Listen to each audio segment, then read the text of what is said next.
Bear works hard. Bear saves leaves. Bear wants a cave house. Cave house is the dream. Cave house is stability. Cave house is where Bear watches salmon documentaries on Friday night.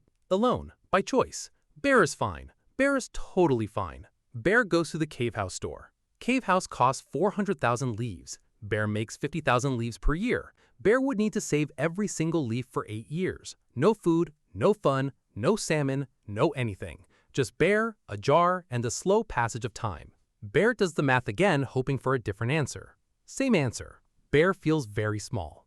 So why does cave house cost so much? Nobody asked Builder Bear to calm down. Nobody asked Big Money Bear to stop. Nobody asked the Forest Council if this made sense. And yet, here we are. Let's break it down. Reason 1. Not enough cave houses. More bears are born every year. Cute bears, hopeful bears, bears who also want cave houses. But Builder Bear does not build enough cave houses to keep up. Why? Land costs money. Forest Council permits take forever. Zoning laws say Bear cannot build tall cave houses near short cave houses because old, rich cave house bears don't want neighbors blocking their view. Bear who already owns cave house votes against building more cave houses. Bear who does not own cave house cannot afford to vote. Bear's too busy working. So supply stays low. Demand keeps growing. Price goes up. Bear suffers quietly. Reason 2. Investor Bear bought everything. Here's where it gets genuinely painful.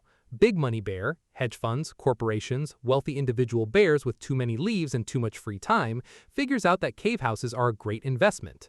So Big Money Bear starts buying cave houses. Not to live in, not to decorate, not to watch salmon documentaries in, just to rent out to regular bears for maximum leaves. In some US forests, investors own 25 to 40% of all available cave houses. So when Bear shows up excited with a pre-approval letter and a dream, Bear is not competing with other regular bears. Bear is competing with corporations with infinite leaves, legal teams, and absolutely zero emotional attachment to the cave house Bear grew up dreaming about. Bear brings a bag of leaves. Corporation brings a forklift. Bear never had a chance.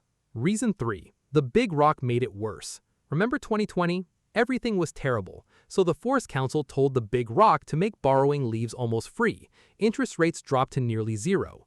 Suddenly, every bear could borrow enormous piles of leaves for almost no cost. Free money, essentially. So what did every bear do?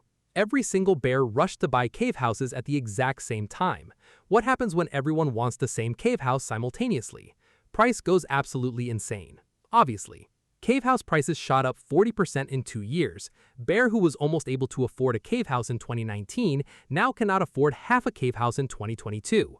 Then the big rock panicked, raised rates aggressively to fight inflation. Borrowing became expensive again almost overnight.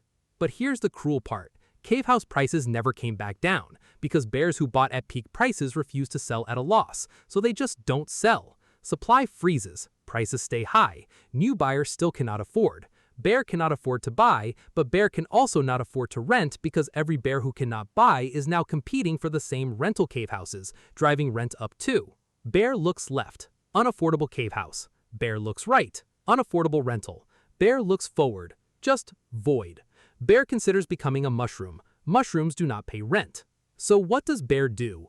The system is genuinely stacked against Bear. Bear should know that first so Bear stops blaming himself. But here's what actually moves the needle. 1. Bear does not wait for the perfect moment. The perfect moment does not exist. Economists have been predicting a cave house market crash for 11 years. Cave house prices went up anyway. Waiting has cost more bears more leaves than any bad purchase ever did. 2. Bear tries cave house hacking. Bear buys a cave house with multiple dens, rents out the extra dens to other bears, rental income covers the big rock's monthly cut. Bear essentially lives for free while quietly building equity. Bear becomes a small landlord. Bear feels slightly conflicted about this. 3. Bear looks at cheaper forests. Remote work exists now. Bear does not have to live in the most expensive jungle in the country just to prove something. Plenty of beautiful, affordable forests exist where Bear's leaves actually go somewhere. The cave house dream is not dead. It just costs more, requires more strategy, and demands more patience than it ever should have. Bear's parents bought their cave house for 80,000 leaves, by the way. Bear's parents also think Bear just needs to stop buying expensive salmon. Bear agrees. Bear stops buying salmon. Bear is now sad and homeless. Bear gave up salmon for this. Sometimes the housing market can get really unbearable.